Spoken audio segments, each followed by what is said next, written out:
Welcome to another AlmightyArjen's Vintage 90s Lego Set Review. Mr. Anderson.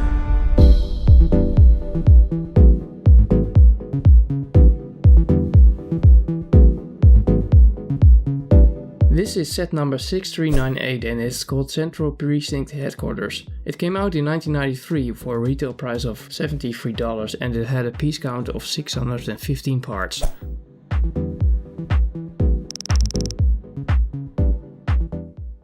The set comes with 5 typical 90s minifigs, a pilot with a helmet, a policeman with a white cap, an officer with a rugged face and a black cap, a police captain and a crook also known as Jailbreak Joe. Let's start with Joe. The white and black striped torso was a new introduction in this set and was later on also used in a few other police sets. The helicopter pilot is pretty standard, but really useful if you want to replay the iconic Terminator 2 police chopper chase scene.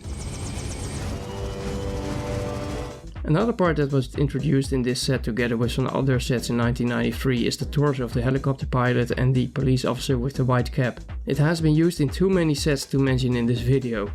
The torso of the police chief is also a new introduction in the set. Last but not least, this set comes with an additional helmet, so the regular police officer can be transformed into a motorcycle police officer.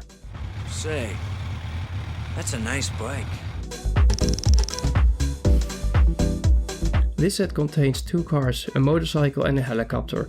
The first car is a small car and it's very basic. I'm not sure if I like the black doors used in this car. I think the car is too small for this as I like the black doors on the 6533 set. The second car is a 4-wheel drive vehicle with spring-loaded suspension system, which was first used a few years prior in 1998 in the Sandstorm race set, which I actually had as a kid. The helicopter is also pretty standard. It uses a lot of parts that were generally used for helicopters in the 90s. Even more standard and basic is the motorcycle, but you can't expect more from that. Using the minifig with the helmet you can also replay the T1000 riding on a motorbike.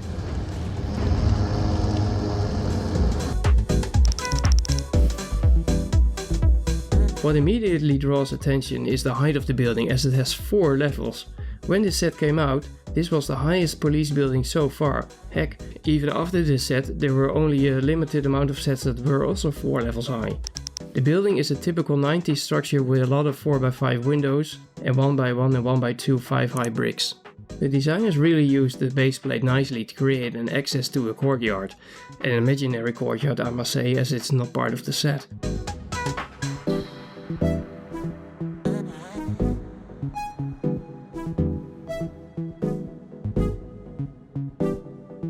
The barrier is also a nice feature. Unfortunately, it blocks only the half of the road, so that renders it a bit useless. Next to that, this is probably a police station from the UK, as the barrier blocks only the left side of the road. Me.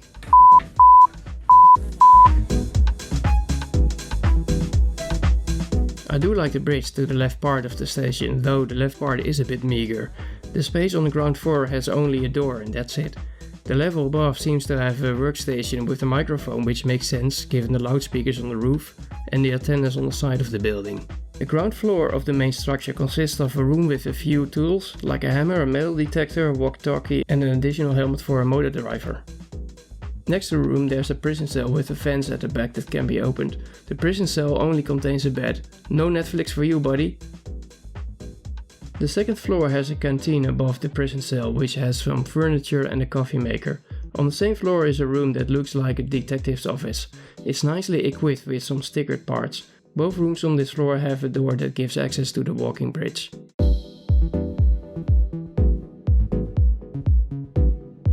The third floor has an office with a workstation and a city map.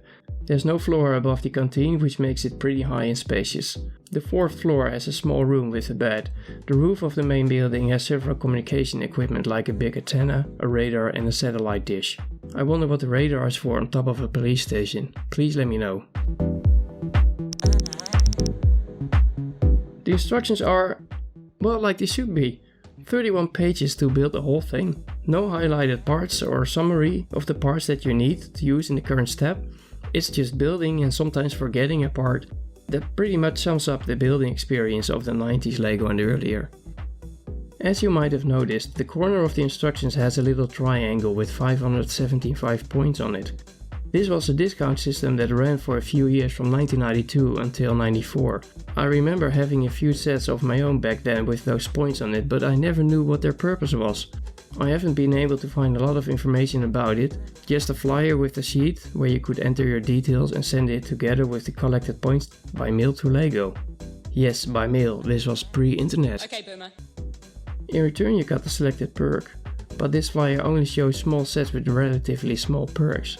I wonder what you were able to get with the 575 points from this police station. If you know more about this system, please share your wisdom in the comments. The back of the box has some suggestions for alternative builds of this set, and as you can see, there are some nice looking models. There are 3 different police stations that you can build, of which I really like the one in the lower left corner. The model in the upper right corner seems to be something else than a police station. It more looks like a highway patrol station or a customs station.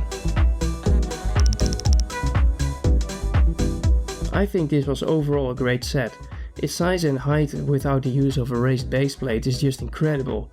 I also love the 4-wheel drive car, which is a great addition to this set.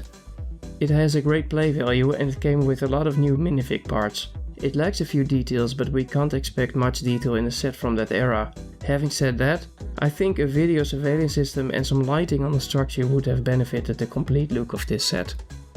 Well, that's it for now. Thank you for watching. I hope you enjoyed the video. If you did, please drop me a like and subscribe. You are helping me a lot with it. See you next time. Bye.